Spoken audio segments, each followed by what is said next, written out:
राधे राधे प्रणाम। हम पूनम अपने यूट्यूब चैनल पूनम सरिता संगीत में आप सबके तहे दिल से स्वागत करते हैं। आज बहुत सुंदर सोना चांदी की महंगाई गीत लेकर आए हैं। आप सब सुने कैसे लगा कमेंट में ज़रूर बताइए। खूब सारा प्यार और आशीर्वाद बनाए रखिए। अगर आप सब चैनल नया हैं चैनल सब्सक्राइब जरूर करें, हमारे परिवार से ज़रूर जुड़ जाइए। वीडियो ज़्यादा से ज़्यादा शेयर करें। गीत कैसे लगा कमेंट में ज़रूर बताइए।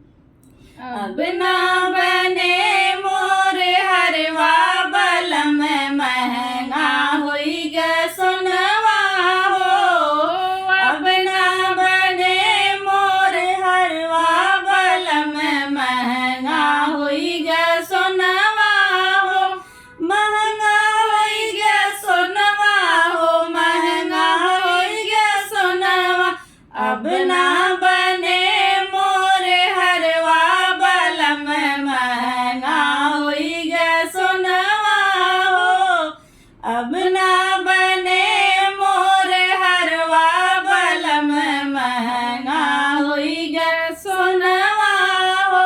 सास ननद मोर ननवई के बैरन, सास ननद मोर ननवई के बैरन। बनहु नदी पहले हरवा बलम महंगा होई ग सुनवा हो। बनहु नदी पहले हरवा बलम महंगा होई ग सुनवा हो। अब ना बने मोर हरवा बलम महंगा होई ग सुनवा हो। अब ना बने मोर हरवा बलम महंगा होई ग सुनवा हो।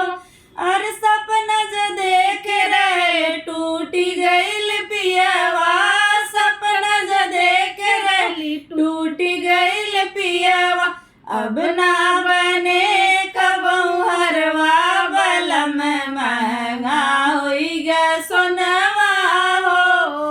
अब ना बने कबहू हरवा बलम महंगा होई ग सुनवा हो। तो सज कहे पिया चैन